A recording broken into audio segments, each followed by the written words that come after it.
It's the next level. Hmm? Ah! Walt! Walt! Walt! Michael, go away! I'm not going back without him. Walt! I'm here! Where are you, man? Walt! What, you worried they're gonna hit me? Let them take me! Come! Come take me! Shouting is not a good idea. You need to come back with us now. I'm not leaving him out here! Stay away from me!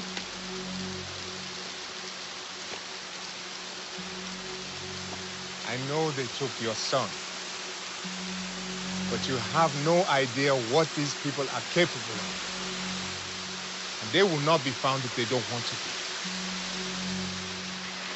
They took him right out of my hand. Right out of my hand. I'm not going back without him.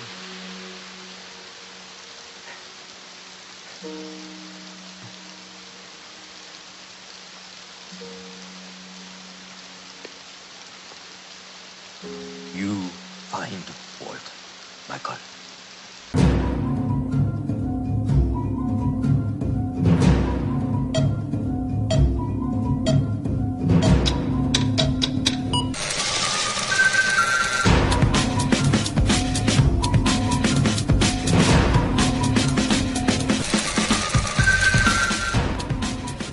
Welcome everyone into yet another episode of We Have to Go Back, Lost Revisited from the Next Level Podcast Network. I am Ben Beck. And from the Podcastica Network, I am Kristen Howell. This week we are covering Season 2, Episode 5, ... and Found. I love the title. Yeah. I'm surprised it took them until Season 2 to use that title, to be completely honest with you. Well, they needed the right plot or the right episode. I'm not sure this was the right episode. No, that's what I mean. They needed the right episode. I don't know if this was the right episode to use that anyway. So I think, you know, maybe a couple episodes from now when Michael ends up finding Walt or finding the others, maybe you could have used it. This episode should be called ... and Found, a.k.a. filler episode. Yes, because that's certainly what it is. Unlike every like every other episode, we're going to do this. We're going to try to do this. We usually bring in our top 5 points, but I'm struggling. We might not have 5. No, I don't think we're going to have 5 for this one. So we'll bring up as many as we can, as many as we can discover and discuss them in more length as we go through. This is a spoiler-full podcast, so just be aware of that as we do talk about, obviously, the episode, and a lot of times we go forward in the seasons and the series to talk about that more. But other than that, oh, you know what? I did want to start with something this week. We ordinarily, because this is a Lost podcast and Lost has been off the air for a number of years now, there's not really any news that pops up about Lost. However, there is an article this week of something that did pop up. That's true. I saw it. You did see it. Oh, okay. I didn't know if you did see it or not. I did. So for anybody that doesn't know, the TCAs were this past Tuesday. Anybody who doesn't know what the TCAs are, they're the Television Critics Association. It's a point in time where they get together, all the studios get together, ABC, CBS, they announce renewals of television shows, talk about new premises of TV shows coming up, and the idea of a Lost reboot did come up during this year's TCAs. And they did say, while it is not actively in development, ABC is not against the idea of a potential Lost reboot sometime in the future. Which I think it's great that that's something that they're open to, but I am more interested in original material. The reason why Lost worked was because it was original. I think it's okay to maybe create a new show that could be inspired from Lost, but I don't think we need a reboot. Do you? I think I think a reboot is not necessarily the best idea because when I hear reboot, I think it's the same premise just with different people. Maybe. It's the same story just with different people. I would Mhm. like to see a continuation of maybe because we do know that by the end of this, Hurley is on the island with Ben. Maybe we could see a potential spin-off that could come from it, but I don't think a reboot is necessarily the best idea. I could see a show dedicated around Vincent and call it the Vincent Chronicles. Well, it's funny because I did read something that I actually did not know. I was looking at in like an article of actors where are they now from Lost, and one of the things that popped up was where Walt, Malcolm David Kelly, is at this point, and he's still very active in the acting community. And I think he's part of a musical act now too. Apparently, when they wrote him off the show because of him growing too fast for his character, apparently there was something filmed that they never used that involved Walt actually returning to the island when Hurley and Ben were there, and Hurley had taken over. But they never used it. So I would almost be curious to see that story play out, because we've never seen it. See, so a reboot could just be a fancy word for a continuation or something like that. Yeah, in this case, I could see that. But that's not when I hear the word reboot, that's not what I think of. I don't think of continuation. You think of like what Star Trek did. Yeah. Yeah. Where they just rebooted. For the movies, the Chris Pine movies. Exactly. Yeah. Yeah. That's what I think of when it comes to a reboot. I think of this is the same story, just with different actors and, maybe a little bit difference of the actual material. But for the most part, it's the same story. I would more like to see it as a revival rather than a reboot. Well, all right. But that's just my opinion. But I saw that story pop up, and I figured we'd bring it up because we don't really get to talk about news about Lost also that often. Yeah, my our friend Mods, he tagged me in that article earlier today, actually. Oh, okay. Yeah. Yeah, I saw it yesterday, and I bookmarked it. I'm like, I'm gonna bring that up and see, and see what happens. But I think Carlton Cruz and Damon Lindelof have both expressed interest in bringing the series back in one way, shape, or form. So, with ABC looking forward to it, with behind the possible idea too, who knows? Maybe sometime in the next couple of years we could see it happen. Well, all right. But let's talk about this week's episode, ... and found. AKA filler episode. Yes, filler episode for sure. I'm telling you right now, I don't have 5. Well, while we were talking before we started recording, I did get a few extras, but they're very small. Very small. Okay. I mean, I'll let you kick it off then, as we usually do. I'm not going to say what's your number 5. I'm just going to say what's one of your points for this episode. So first of all, just the episode overall, I've said on the podcast several times, Jin and Sun are my favorite couple. They're my favorite arc. Jin is my absolute favorite character and one of the best character arcs I think I've ever seen on television. So I always really enjoy seeing flashbacks that have to do with those characters. I'm not sure that it really fit with any sort of a theme this episode. Probably the only theme that I could think of is that, Jin is trying to find the ring. Sun is trying to find her ring. Jin's trying to find Michael. Michael's trying to find Walt. The Tailies are trying to find the beach. And in the end, Jin and Sun find each other. And I really, really enjoyed the elements of orange that were splashed through the flashbacks, especially since his friend who read his fortune at the very beginning was like, orange, you'll know love by the color orange. Yeah. And then, you pay attention to orange after that. And I found a lot of orange, which I thought was really cool. But, just the episode as a whole, I guess, is probably my first point, is just that while it was a really good episode, I don't think it moved the plot. I don't think that it really told us anything, but it was very sweet to get extra information on Jin and Sun. Yeah. And it's not something I had off as one of my notes, but I will, since I didn't have enough anyway. This is a Jin and Sun origin story in its truest form. I mean, we're seeing these two characters before they've ever met, leading up to the point when they finally do meet in person.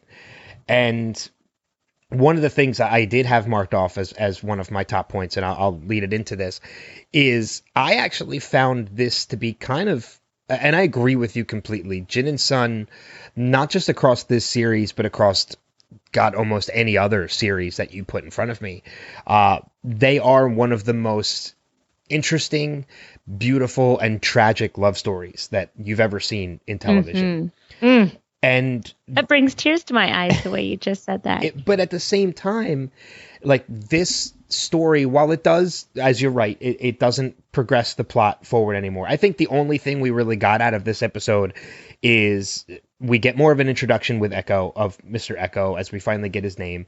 And we get introduced to Goodwin, who plays an important part a couple episodes down the road.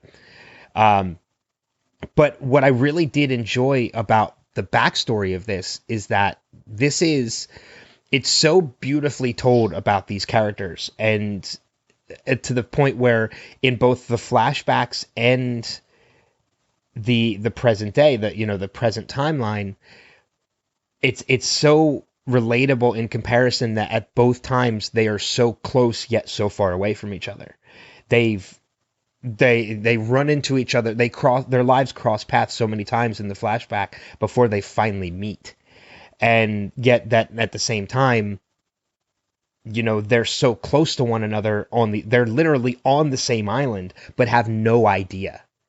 They're in each other's lives again, but don't know it. And that's kind of the same thing. It kind of resembles how they were in the flashback.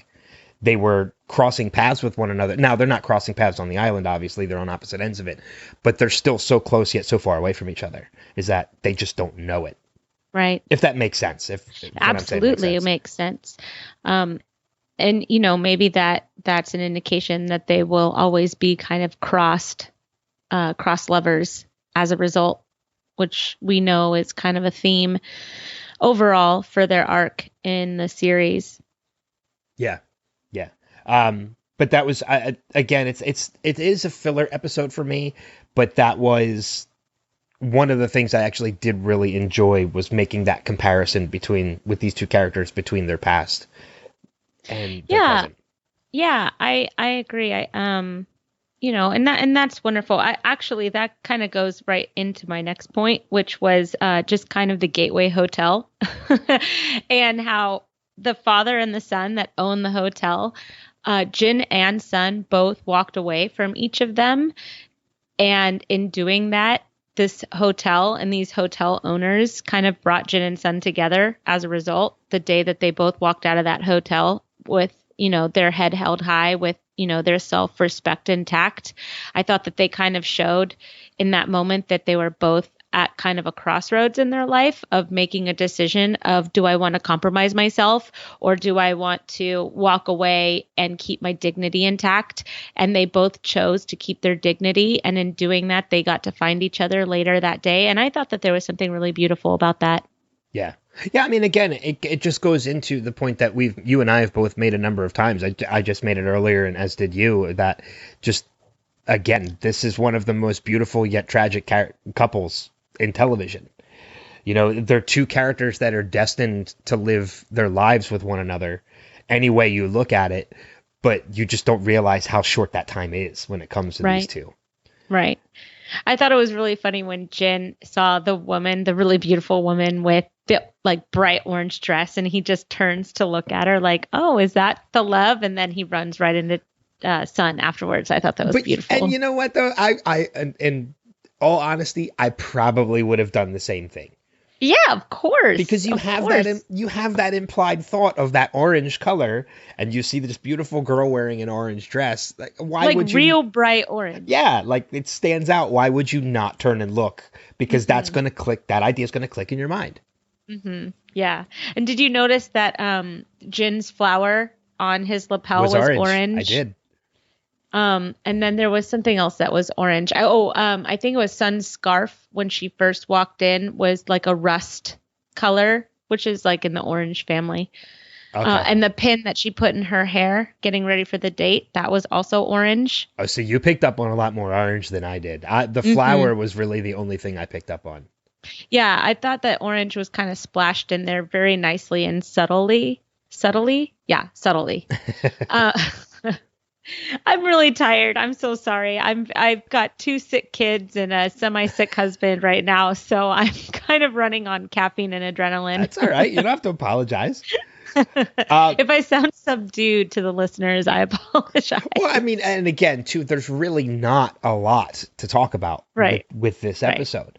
Right. Mm-hmm. One of the other things that it kind of threw me a little bit about this episode is ordinarily, anytime there's a flashback about a particular character, they're pretty much the focus of the episode. And I didn't get that feeling for this one. I mean, yes, Sun losing the wedding ring was a big focus, but to me, the focus was more on Michael than anybody else running off trying to find Walt and Jin chasing after him. So for me, I felt like throwing the Jin and Sun story into this episode felt a little awkward to me. Don't get me wrong, I liked getting that, but it just didn't feel like it fit with this particular story of what they were telling in the present day. Oh, I agree. I was trying to find a way that they connected, and I think the only way that I could find that they did connect was that Sun was trying to find her wedding ring, Jin is trying to find Michael, Michael's trying to find Walt, and in the end, Jin and Sun find each other. That's the only connection I could really find. But I did get another orange while you were talking. Okay. Sun. Oh, the color orange. Oh, can be orange. That's a really good one, actually. Hey. That's a really good one. I never put that one together. Hey. Hey. That's a really good one. Thanks. Well done. I didn't even really put that one together. Hey. Hey. I feel really excited all of a sudden. You got your boost of energy back. No, I didn't, but that's good. I'll just jam the pen in my thigh and I'll just wake right back up. What's your next point? That was my next point, was the whole awkwardness of the not knowing where that backstory, not feeling the proper meld between the backstory and the actual story being told. Yeah, it was a pretty kind of cumbersome episode. You know, lots of parts that they wanted to try and put together to make a picture, but it was like they had 2 different puzzles and they're like, well, that kind of makes a picture, so let's run with it.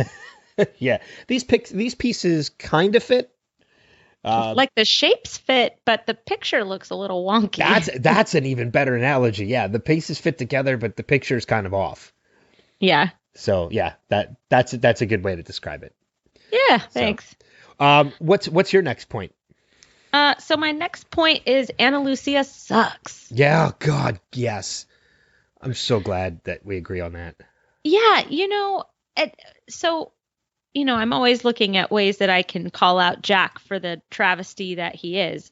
But there is a runner-up to Jack, and that's Ana Lucia. And you only see Jack once, I think, in this episode. And I think it was just like maybe a contractual obligation to put him in the episode, maybe.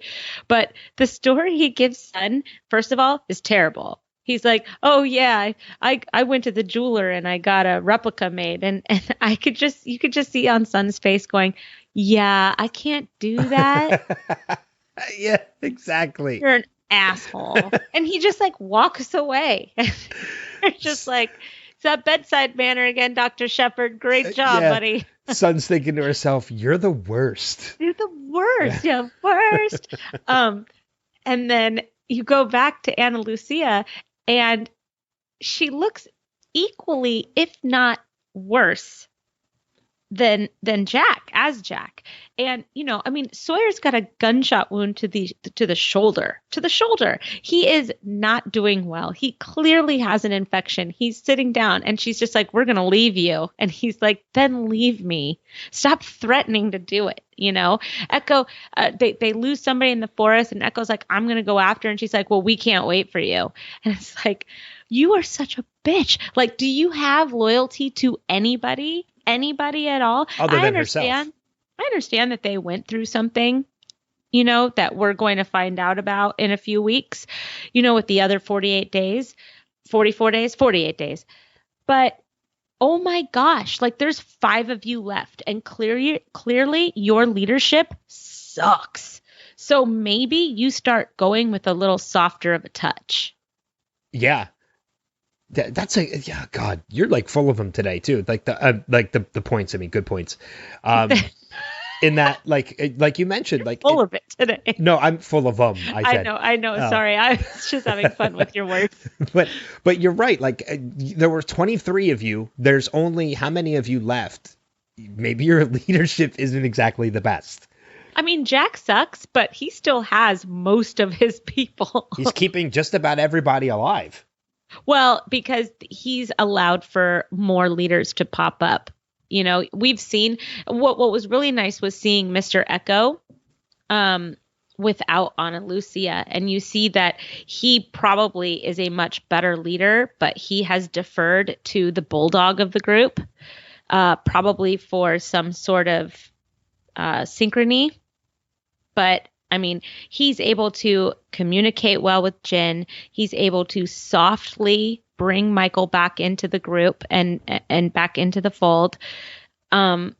He's able to talk to Ana Lucia and tell her to fuck off with his eyes, which I think is great. So there's a lot of good to Mr. Echo, and it was nice. It was nice to get to know him a little bit outside of this horrible leader that they have. And Libby is real weak. She's like, oh, I've never been so scared in my whole life. Really? There's 23 of you to begin with. There's 5 of you and Sawyer. Sawyer's the tipping point. I'm just saying. Yeah. No, and I agree with everything. I agree absolutely with everything that you're saying. And it's just, I really don't know what else I can put on that. It's just, I got the same feeling from Ana Lucia from watching this episode too, is that, and even at that point where she hands Sawyer the water, and I'm like, oh, maybe she does have a nice side. We're going to leave you here. Never mind. You're still a bitch. I like it when he goes, how do you think you lost your tracker? Like, if you leave me behind, how are you going to get to my friends? Yeah. Exactly. What's your plan? Yeah. I'm going to walk across the beach. Oh, that's a great plan. Great plan. Ana Lucia, I could see why all 23 of you are still there. Oh, nope, there's just 5. Oh, too soon?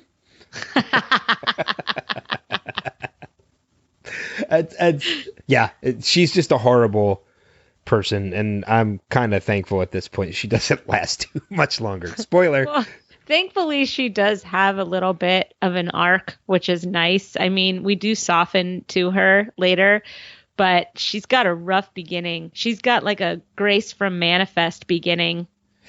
And it's going to get worse for Ana Lucia. There's something that she does that really is not good. Yeah, well, I'm surprised that she lasted as long as she did after that, to tell you the truth. That's very true. I'm actually surprised when her story wraps. I'm surprised it didn't happen sooner by somebody else. Right, exactly. Yeah, exactly. I agree. Tell me your next point. Give me a point. My next point is, and I'll be honest, I have two left, and that's Good. That's okay. That's really it. My next point is literally there's one moment that I really enjoyed in this episode, but at the same time left me a little befuddled, not because the moment was confusing, but because the thought process behind this character was confusing. Throughout the course of this episode, we see Jin and Echo chasing after Michael, because Michael heard that the others came out. He decides to go after them because he wants to find Walt. We've talked about this for the past couple weeks. That's his main priority. That's where he wants to go. At the moment towards the end of the episode when Michael reveals himself to Jin and Echo follow after him. Michael goes on the whole, rant about finding, needing to find Walt. And we get that really touching moment with Jin putting his hand on Michael's shoulder. And it really is the first time we've ever heard Jin speak a full sentence of English. We've Ben, that is word for word my number one. Jin's first sentence in English. That is crazy. Yeah. That is awesome. Okay, keep going. I'm excited. You keep going. Because we've heard him speak broken English up until this point, like a word here, word there. This is the first time we've ever heard him speak a full sentence in English. Mm-hmm. And it really is a very comforting sentence to Michael. And he puts his hand on his shoulder and he says, "You find Walt, Michael." And while it's not a full-on 8-word sentence, it's a full sentence. And somehow it's able to... It's something that clicks in Michael's mind that even though Jin just told him, go find Walt, you need to find Walt, he decides that I'm going to go back. And when the time is right to find Walt, I will.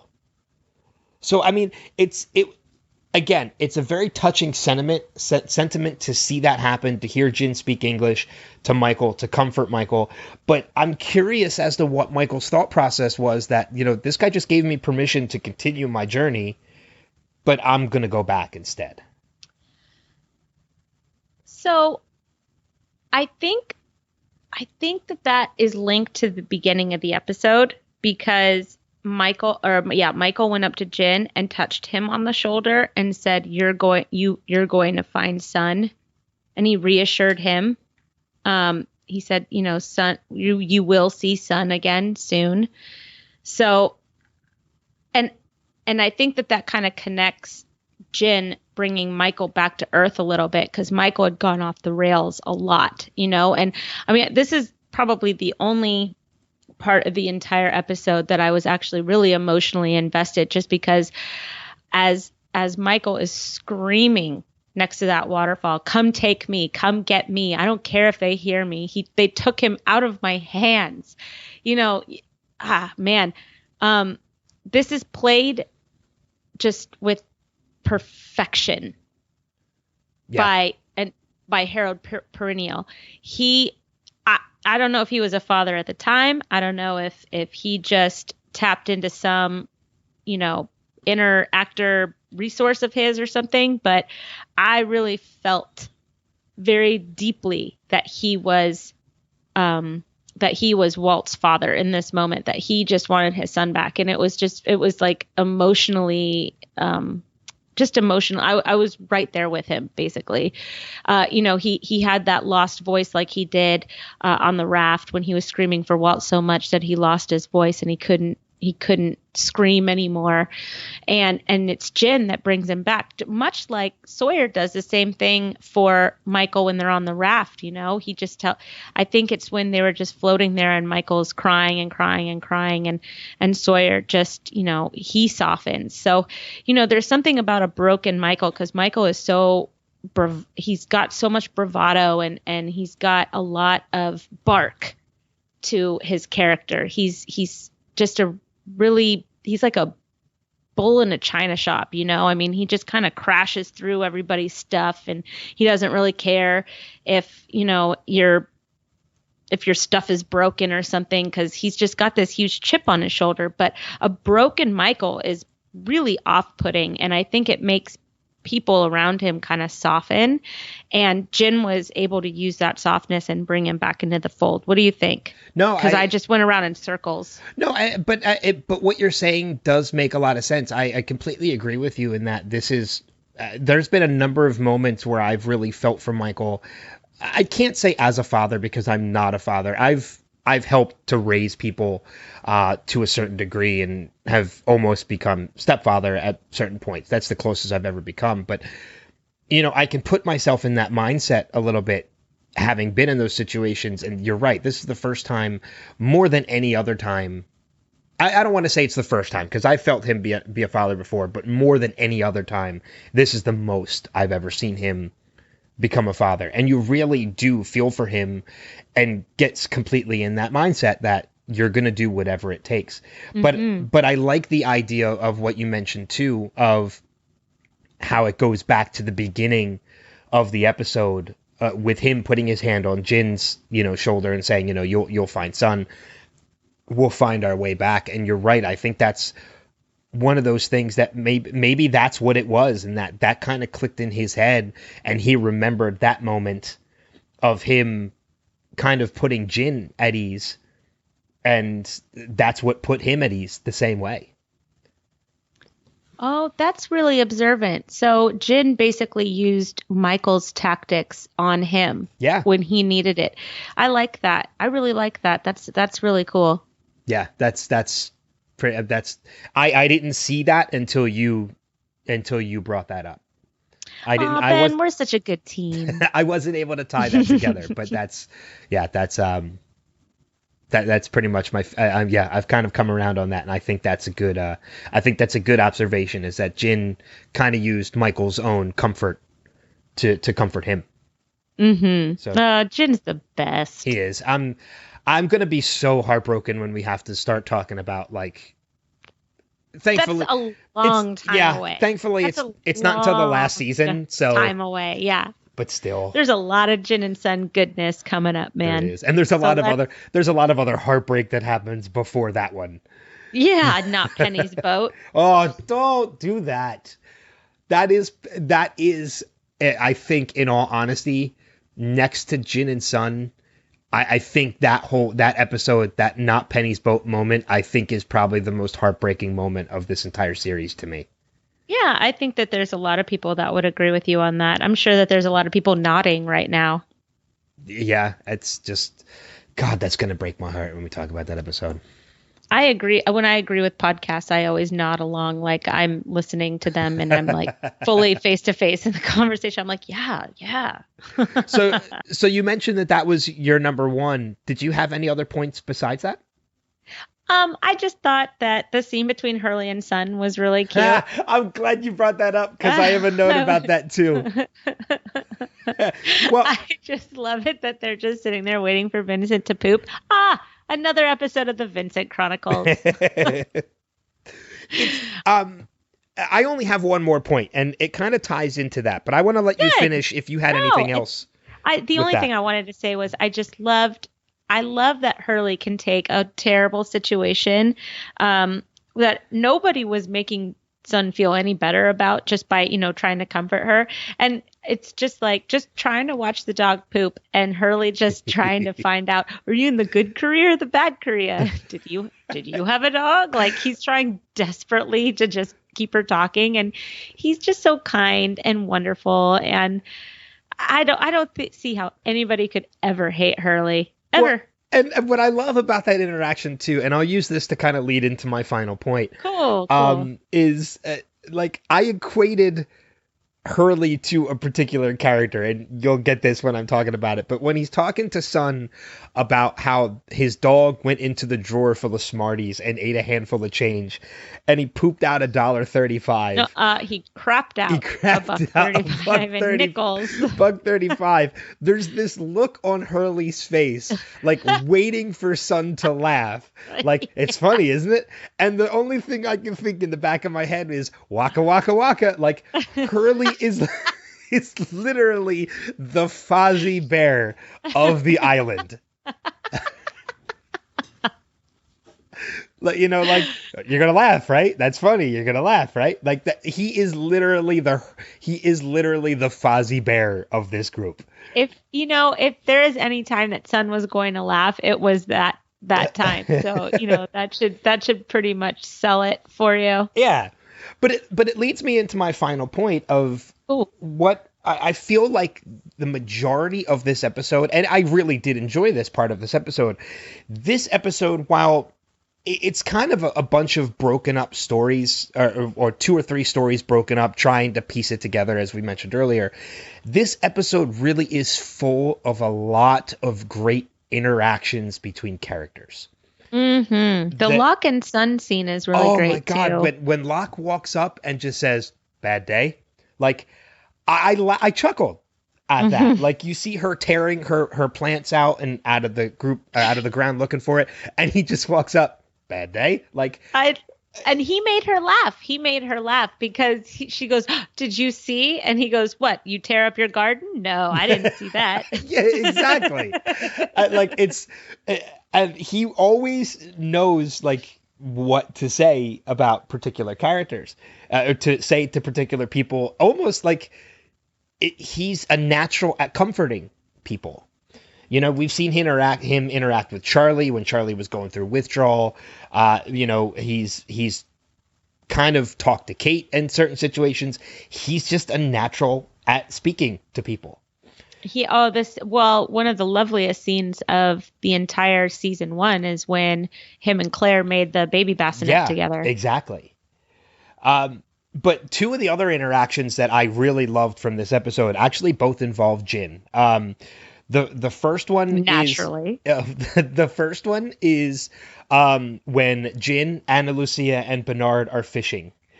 And he's pulling he's pulling the quills out of the sea urchin, and Ana Lucia is like giving him this attitude, like, "No, do you want to catch fish?" And Bernard's just kind of in the background. Such a bitch. And Jin, such a bitch. And Jin just starts speaking Korean to her. You have no idea what he's saying. And but you can kind of put it together. Like, he's probably saying, like, "You guys have no idea what you're doing.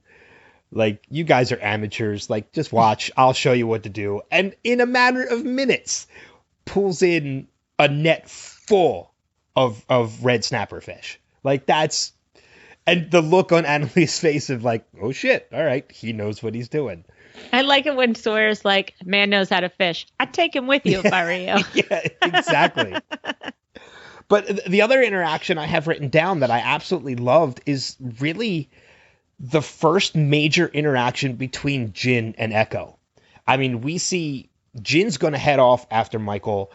Echo gets in his way. This guy is bigger than Jin, but Jin is full on, he punches Echo, only for Echo to punch him back. And that almost is kind of like when you see 2 bullies in high school, or like when you see somebody in high school stand up to the bully, and the bully kind of then has respect for that person. I'm not saying Echo is a bully at all, because he's not. But it was kind of like that moment showed Echo Jin is determined. So rather than go against him, I'm going to go with him. Interesting, because I didn't think that Echo was trying to get Jin to stay. I think that Echo wanted to go with Jin, and he was trying to tell him that he was going to go with him, but Jin just punched him instead. So you think it was more Jin acting impulsive? I think that Jin probably thought, he doesn't understand the language. He knows that he's been thrown in a pit, thrown in a Dharma station, and now he's being led off to who knows where, and his friend is gone. He probably feels like he's in a bad situation, and the one person that he trusts at the moment went off, and he knows where his friend went, or he knows the intentions of his friend, let's say, instead. And so I think that he's like, "No, I have a mission here, and it's not to be with you guys." And Echo kind of recognized that, I guess. I don't know. You could be right. I think it's just a matter of interpretation. I think it's whatever way you decide to look at it. Mm-hmm. It could take well, either maybe, way. And maybe I take it a different way, because I look at the full picture of Echo when you're looking at like the episode picture of Echo, maybe? Maybe. You know what I mean? Yeah. Because at this point, if you've never seen the show before, you think Echo might be a bully. And it's not until they're in the jungle, just the two of them together, that you realize that he's actually really like a stand-up guy. When I saw Mr. Echo for the first time a couple episodes ago, I was like, yay, it's Mr. Echo. That's not the feeling you get as a first-time viewer. Oh, no. When you see Mr. Echo. He's the scariest looking dude on the island. Yeah, I mean, he's made himself to look scary. and he's also written to lead you to believe when you first meet him he is another. It's not until later. Right. Absolutely. That you find out. But I mean, again, that also brings up, this is the first time in this episode, I can't believe I almost didn't mention this. This is the first time we're getting any kind of I was going to say this is the first time we're getting a glimpse of the others, but we've already met Mr. Friendly. So that's not exactly true. Well, and Ethan Frome. And Ethan, yeah. So, yeah, this isn't the first time we're seeing the others. It's just another opportunity that we're seeing them. Yeah, but the others look kind of different here. I mean, they're dirty. They look like they're actually like jungle dwellers. Well, so was Mr. Friendly. And there's a kid with them. Because we see the Mr. Friendly looked like a fisherman. True. But he wasn't the most kept up person either. No, he looked like, what was that crabbing show that on the Discovery Channel? He looked like one of those guys. Oh, Deadliest Catch? Yeah. Oh, I could see that. Yeah. Yeah, I mean, he's bearded up and everything, which we find out later is not real. Right. But yeah, you're right. Like, we're seeing these guys are in bare feet and like tattered pants and things like that. And you're right. We find out this is the first time, however, that we're seeing that there is a child with them. Yeah. Well, and I think we find out later that the part of the 23 of the tailies were children. Yeah. Well, right? Yeah, because we find out that some of them, I think some of them... The children were taken first. Yeah. And they've actually, I think some of the tailies actually joined the others. That is crazy. Because we do end up seeing the stewardess again, the flight attendant again. That's right. You're very right. And I think she's either an other, and she's with the tailies right now. Is she? Yeah. Oh, it's not until later she disappears. That's right. It's when they're making the trek back to the Losties that she disappears. Which is right now. But I think it's in the next, either the next episode or the other 48 days. I can't remember. I think it's probably in the other 48 days, only because I've watched ahead a few. Okay. So they're a little fresher in my mind, and I don't think that she's run off yet. Okay. But it's interesting because I can't remember with her if she either becomes an other, and this is really going to throw people off if this is your first time watching through the series. I'm sorry, because we've never mentioned this yet before. She's either an other or she joins the temple. I think she's in the temple. Okay. Let's stop jumping forward. Yeah, because I'm going to stop you while you're ahead. That's buddy. really good. That's really going to throw some people off.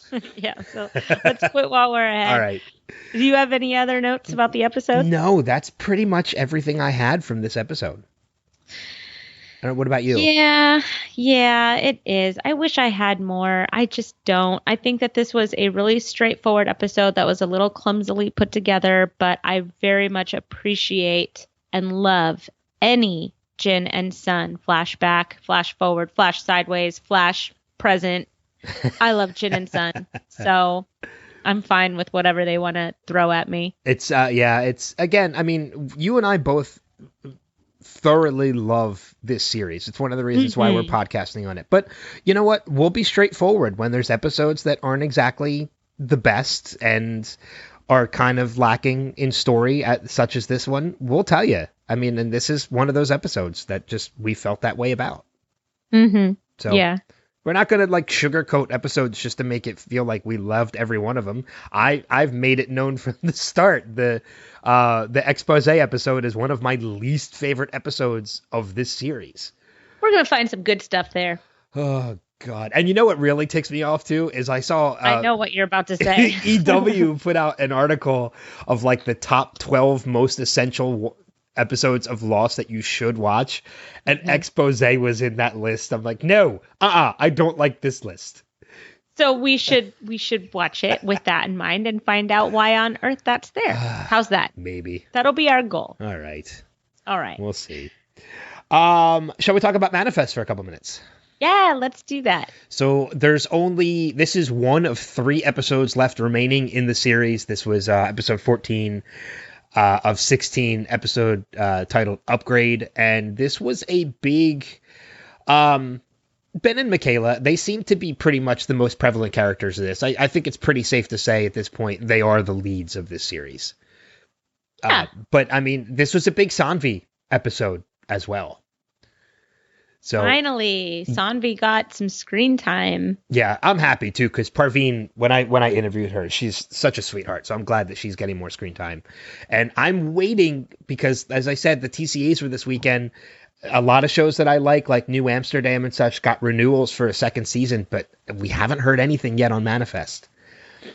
So I'm hoping. I bet you it's a bubble show. Probably. They're going to see if they have enough money for it. Yeah, which a lot of times that's not always the best situation, but we'll see. I reached out to NBC's rep to see if I could get somebody else from the show before the show wraps for the season too. So we'll see who they get us. Hopefully it's not Athena Karkanis, which is Grace, because that would be sad. I don't want to talk to her.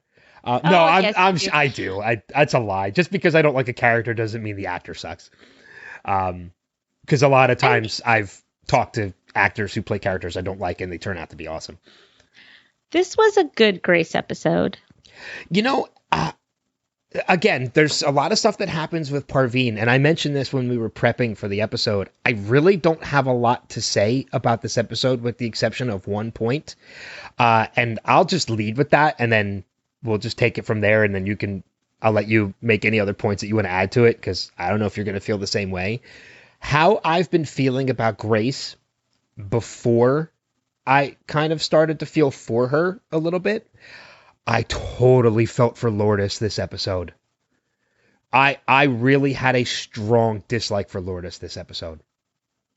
Yeah, and it's not because her character sucks, because I feel for what her character is going through. Yeah. I do. But to put all the blame on Michaela was wrong. That's exactly it. Anytime there's something like that where like somebody cheats on somebody, or there's other kind of obviously differences in relationships, it's not one person. There are 2 people involved. But not only that, they're in an impossible situation, because what Michaela said was right. She goes, look, this isn't something that happened 5.5 years ago for me. This is a month ago. He was on his knees and I was going to be his wife. And now he's married to my best friend. Like that love doesn't go away. It absolutely doesn't go away. And Michaela was right. Where were you at the hangar? Why weren't you at the hangar? You know, why did you avoid me for as long as you did? And I don't know. I don't like it when women blame other women for their problems. I just think that that's pitting women against each other. I think it's really cliche. And again, I don't think that they have the top-notch writers on this show. So they're kind of going with some cliche ideas. And I think it's okay to not go with the predictable, girl fight over a boy. Yeah. But no, I mean, you pretty much hit the nail on the head too, as to why I had the biggest issue that I did with Lourdes this episode, in that I don't think it was right that she put all the blame on Michaela, because Jared is to blame for that situation too. But again, you're very correct in that this is an impossible situation. You really can't foresee this situation ever happening to yourself. Mm-hmm. So if it does happen, what the hell do you do in this situation? Right. I mean, for Lourdes to not even put herself in Michaela's shoes. I mean, it's one thing to put herself in Jared's shoes and know that, yes, before I was with him, he was with Michaela. They were in love. They were ready to be married. But now, to put yourself in Michaela's shoes, in that, not just is she in the same situation that, they were ready to be married, she was in love with him, but to her, this has literally just been a couple weeks. You know, I mean, it's hard to put yourself in that situation when it's an impossible situation to put yourself in. Like, it's, you know, because for Lourdes, it's been 5.5 years. And for Michaela, it's been a number of weeks. I can't even imagine putting myself in that situation, but at least try to understand it a little bit better than to just fully put the blame on her. You know, but that was my biggest takeaway from this episode. And I kind of bothered me so much that it distracted me from anything else from this episode. Yeah. Well, I have a couple things to say about the episode. Okay. First of all, I think that Adrian is a con artist, and this Church of the Returned is disgusting. Adrian, that's his name, right? Adrian, the guy who started the church. Yes, Adrian. Yes. The quote unquote church. You know, I thought it was interesting that they had Cal drawing money, and then a couple minutes later they have Adrian collecting money from the church. Because it's kind of like he made it happen a little bit. Yeah. But not really. Yeah. And then the aspect of mythology is really interesting that they're starting to dive into with the peacock last week, and then the Gemini astrology sign, and the indication that it wasn't Michaela and Zeke that are intended for this calling, that it actually might be Olive and Cal as twins. Maybe Olive was supposed to also be on the plane. Who knows? Maybe she'll play a bigger part if the show goes to season 2. I don't really know. But I'm interested to know what the mythology of all of this means. I meant to go to Reddit to see if I can find any discussions that were happening on that, but I just didn't have the time to do it in my prep, which is such a bummer because I was really interested in that, and I had to make a decision of whether I was going to go down the Reddit hole or read a Time magazine article. Yeah, because once you go down those Reddit holes, you can fall pretty deep. Yeah, well, and I don't go to Reddit very often. So when I do go to Reddit, I feel like I'm like that dog saying squirrel all the time. Like, I forget why I was there. Yes, because you never end up where you started. No, like an hour later, I'm looking at a picture of a dog hugging his owner, and I'm not really sure why. Reddit it's like the Wild West of the internet.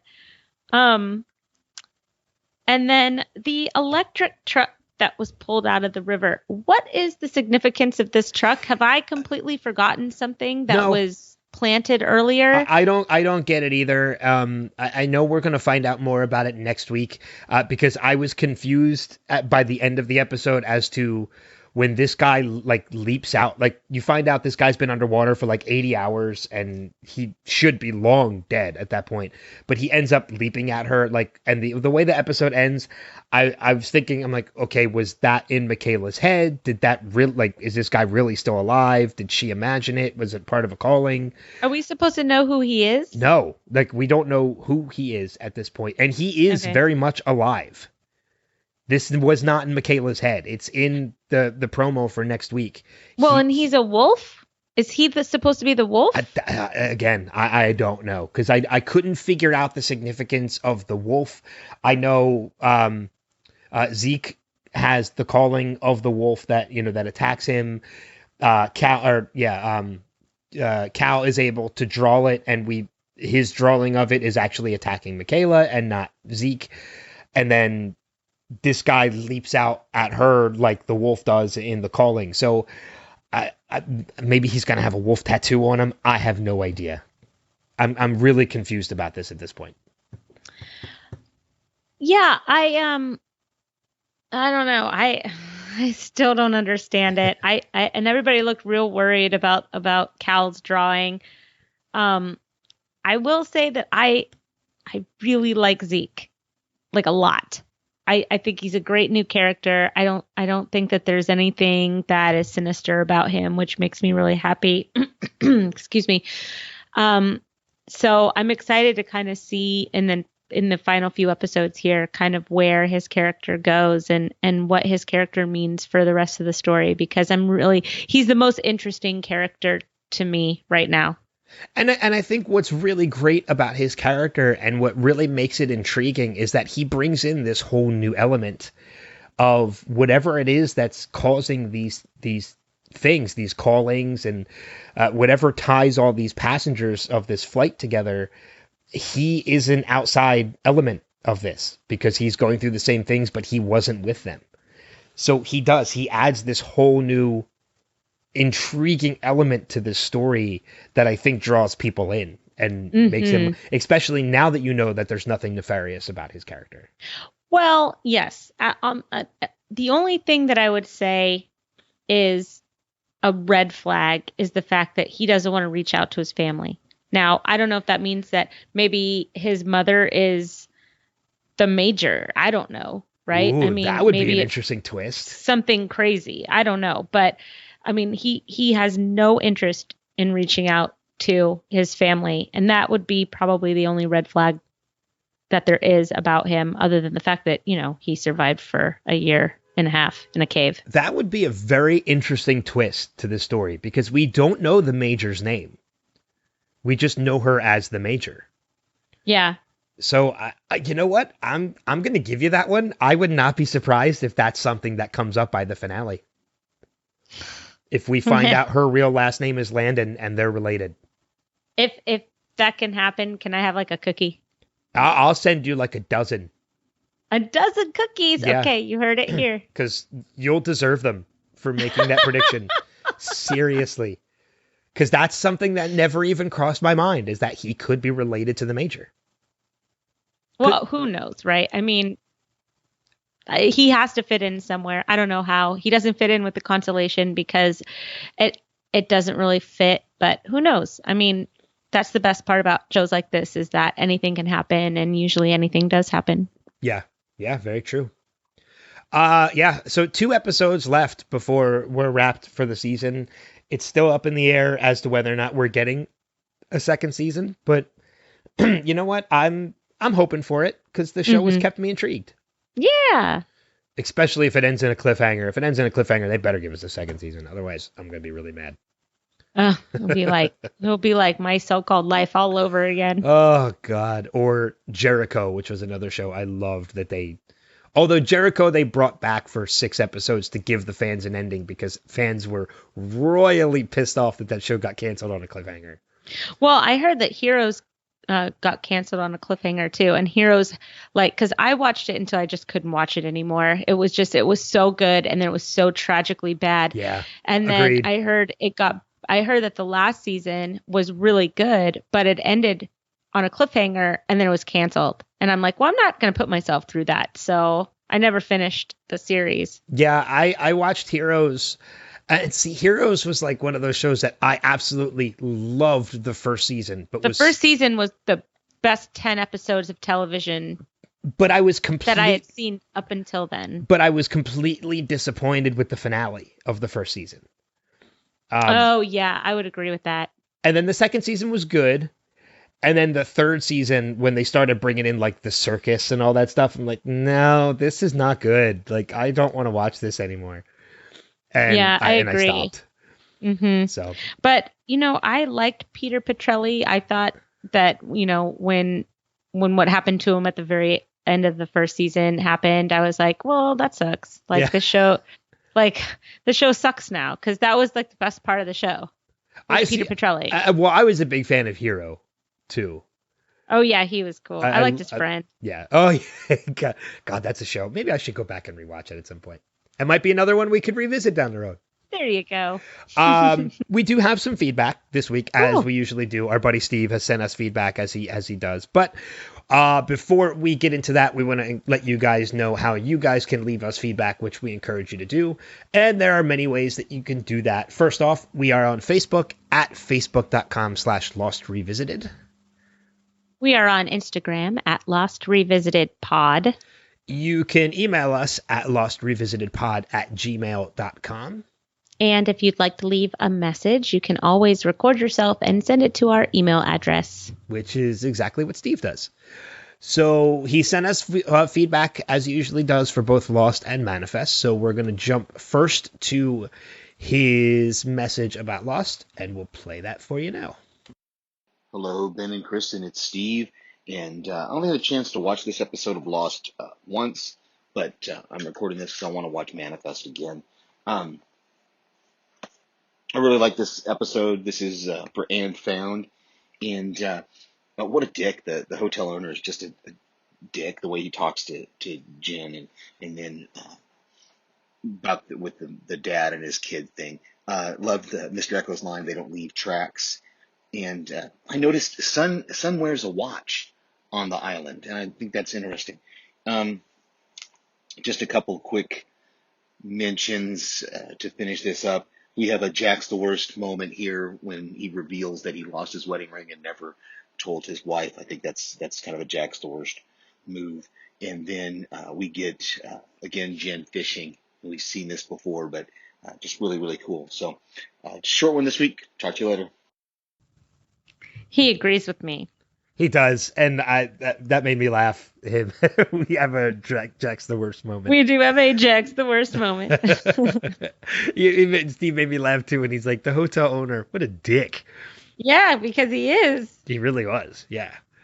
So, yeah, I mean, again, not a lot to say this episode, even from Steve. So, but, you know, it is what it is. We're going to have those episodes from time to time. So, nothing wrong with that. Let's jump into his feedback for the episode of Manifest, and we'll play that now. Hello, Kristen and Ben. This is Steve, and just had a couple thoughts on Upgrade from Manifest.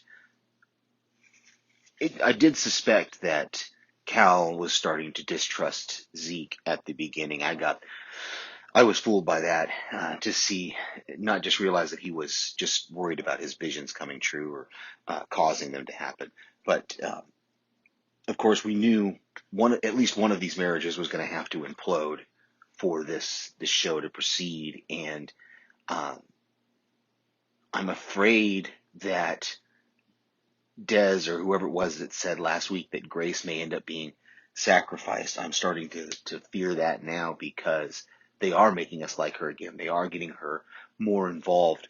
And the thing about the twins, that was interesting. And I'm sure we're going to see more of this Church of the Returned with Adrian and then the Major, of course, realizing that Cal is more important. So it's getting good again, and I'm excited, but also I hate the fact that we don't know yet officially if we're getting a season 2, and how are they going to end this season in just a few more episodes. Talk to you later. Aw. Yeah, I'm glad to see we're not the only ones concerned whether or not this is getting a season 2. Mm-hmm. Yeah. We're kind of like, oh, okay. But yeah, I mean, the twins thing, maybe I need to go back and rewatch it, because I do remember it being mentioned, as you brought it up too, but I don't remember a lot about it. So this might be a time I need to go back and rewatch Manifest again. Yeah, I mean, it was real short. It was with Olive when she made her little poster board of the 2 mythology calling signs, and maybe that's going to be kind of her calling, and her contribution to the cause is going to be kind of her knowledge and her know-how around mythology and how that works. Yeah. Yeah. And I think it very interesting too. I completely forgot about the whole aspect of Dez's prediction of Grace being a potential sacrifice. That's okay. Yeah, I think I'm okay with it. But we'll see. We'll see how it plays out. So yeah, I really like Grace these past 2 episodes. That's worrisome. I hope we never see Danny again. Oh God, no! I hope not too. Or his truck. I hope she left it in a river. Oh, it's too bad that's not what they pulled out of the river at the end of the episode. That would have been hilarious if it was the truck. If it was Danny's truck. Because, then it would have had a reason to be miraculously clean all the time. See, weren't they saying that it was an armored truck with $4 million in it? Because that looked like an electrician's truck. It did look like an electrician's truck. I didn't pick up any kind of armor car vibe from that van. No, not at all. So did they just find the wrong truck? Oh, I don't know. They were looking for the armored truck and they found this one instead? Maybe.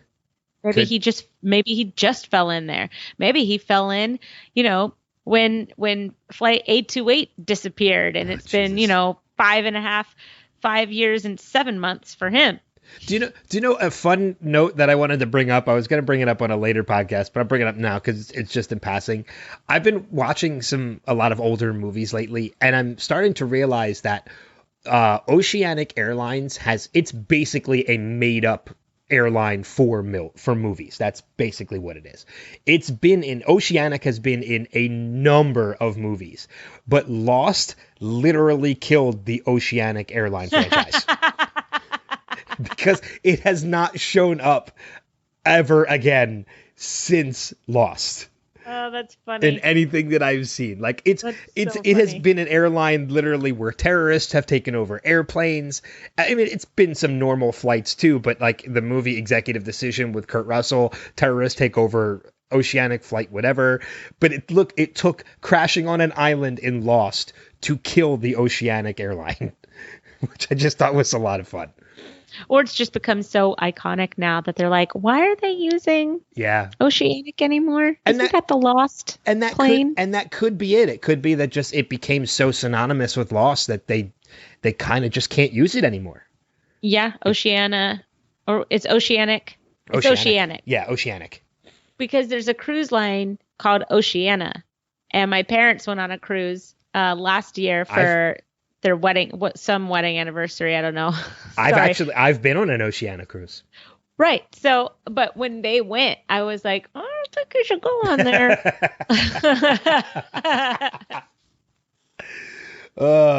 I told you the story about my flight into Colorado, right? Mm-hmm. Okay. Yeah. The Thanksgiving flight. You moron. You're going to crash on land. So I think that's going to wrap it up pretty much for this episode of the podcast. As always, we encourage you guys to leave us feedback for the episodes as we watch. And as always, we encourage you to check out the other podcasts on both the Next Level and Podcastica networks, nextlevelradioonline.com. And that website is going to be changing soon, but we'll let you know when that happens. And of course, podcastica.com is where you can find your podcast, House Podcastica. Yeah. Panels to Pixels, which Steve does with us, is on Next Level. I know Walking Dead cast is going to be gearing up because Walking Dead starts this weekend. I think that Jason actually just recorded about it this week. I think he got one of the early copies since it was on AMC. I don't know, Premiere, whatever Premiere, it's called. Which I think is their pay subscription now. Yeah. So, and apparently they keep that under lock and key. Yeah, because I haven't seen anything come out of it, but surprisingly, I haven't seen any spoilers online either. Because the reason why they did it a week early is because probably nothing happens. That's what I'm thinking, is that there really isn't much to spoil. It's gonna be a real boring episode. Yeah, exactly. But I do have to say too, I really enjoyed the Jason and Karen's last episode too, talking about Zombieland. Yeah, they just did Zombieland. That's so fun. Which I finally got to listen to over the course of this week, and that's I love that movie so much, and it's a good movie. I'm glad they got to talk about it.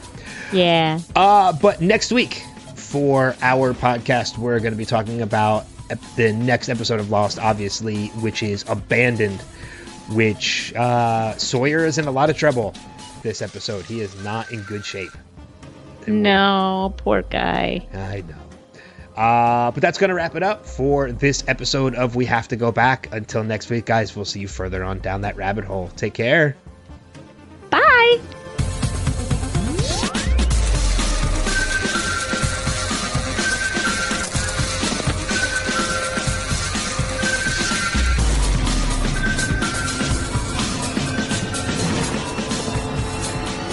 We have to go back, Kate. We have to go back!